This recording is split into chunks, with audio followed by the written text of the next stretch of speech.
పెళ్ళైనా పండగైనా వేడుక ఏదైనా పట్టుచీరల ప్రత్యేక వేదిక Varahi silks.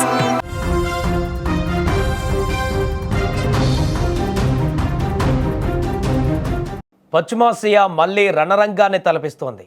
Iran, America, Israel మధ్య సీజ్ ఫైర్ తర్వాత కొంచెం శాంతించినట్లు కనిపించినా ఇజ్రాయెల్ దాడుల తర్వాత మళ్లీ బగ్గుమంటుంది.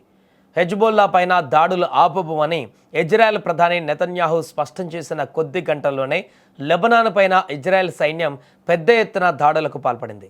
కేవలం 10 నిమిషాల వ్యవధిలోనే ఐడిఎఫ్ జరిపిన భీకర దాడుల వల్ల అనేక మంది మృతి చెందారు, వందల సంఖ్యలో గాయపడ్డారు. రాజధాని బీరూట్, సైడా, టైర్ వంటి ప్రాంతాలలోని నివాస ప్రాంతాలు, ప్రజా రద్దీ ఎక్కువగా ఉండేటువంటి చోట్ల బాంబు దాడులు జరిగాయి. ఇజ్రాయెల్ దాడుల తర్వాత యుద్ధ మేఘాలతో లెబనాన్ ఎరుపెక్కింది. లెబనాన్లోని ఆసుపత్రులు క్షతగాత్రులతో కిక్కిరిసిపోయాయి. లెబనాన్లోని 100కు పైగా హెజ్బుల్లా స్థావరాలపైన ఏకకాలంలో దాడులు చేసినట్లు ఇజ్రాయెల్ ప్రకటించింది. ఇప్పటి వరకు లెబనాన్లో చేపట్టిన అతిపెద్ద సమన్వయ దాడి ఇదేనని పేర్కొంది. హెజ్బుల్లా కమాండ్ సెంటర్లు, ఆయుధ గిడ్డంగులు, ఇతర సైనిక స్థావరాలను లక్ష్యంగా చేసుకొని ఈ దాడులు జరిపినట్టుగా తెలిపింది. లెబనాన్లోని సాధారణ పౌరులకు నష్టం కలగకుండా తగిన జాగ్రత్తలు తీసుకున్నట్లుగా ఇజ్రాయెల్ స్పష్టం చేసింది. లెబనాన్లో 1982 తర్వాత ఎన్నడూ లేని విధంగా కేవలం 10 నిమిషాల వ్యవధిలో 100కు పైగా వైమానిక దాడులు జరిగాయి. సాధారణంగా హెజ్బుల్లాకు సంబంధం లేని ప్రాంతాలుగా భావించే బీరూట్లోని సున్నీ నివాస ప్రాంతాలపై కూడా దాడులు జరిగాయి.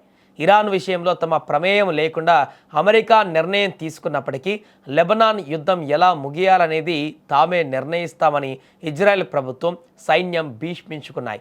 ఈ క్రమంలోనే భారీ దాడులకు పాల్పడ్డాయి. ఇజ్రాయెల్ దాడులలో బీరూట్లోని కార్నేచ్ అల్ మజ్రా పరిసరాలలోని ఒక నివాస భవనం పూర్తిగా నేలమట్టమైంది. అక్కడ 3 పౌరులు మరణించినట్లుగా సమాచారం. తూర్పు లెబనాన్లోని షంస్తార్ గ్రామంలో ఒక శ్మశానం దగ్గర అంత్యక్రియలు జరుగుతుండగా ఇజ్రాయెల్ జరిపిన వైమానిక దాడిలో 10 మంది ప్రాణాలు కోల్పోయారు. సైడా నగరంలో ఒక కేఫ్పై జరిగినటువంటి దాడిలో 8 మంది చనిపోగా 22 మంది గాయపడ్డారు. అడ్లోన్లో ఒక ఇంటిని లక్ష్యంగా చేసుకొని జరిగిన దాడిలో 3 యువతులు మరణించినట్టుగా సమాచారం. టైర్లో ఒక భవనంపై జరిగిన దాడిలో 4 మరణించారు. బైకా, హవాలీ, ఎర్మల్, హమౌంట్, లెబనాన్ ప్రాంతాలలో జరిగినటువంటి దాడులలో 10 మందికి పైగా మరణించారు. మరోపక్క ఇజ్రాయెల్ దాడులను లెబనాన్ అధ్యక్షుడు జోసెఫ్ ఔన్ తీవ్రంగా ఖండించారు. ఈ యొక్క దాడులను నాగరికత లేనివిగా, అంతర్జాతీయ నిబంధనలను ఉల్లంఘించేవిగా అభివర్ణించారు.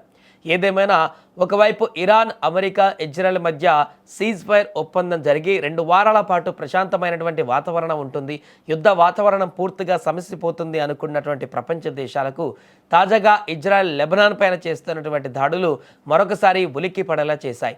దీనికి బదులుగా లెబనాన్ ఎలాంటి కౌంటర్ ఇవ్వబోతుంది? ఇజ్రాయెల్, లెబనాన్ మధ్య మొదలవుతున్నటువంటి ఈ భీకర యుద్ధం ఏ రకంగా మలుపు తిరగబోతుందనేది ఇప్పుడు ఉత్కంఠగా మారింది.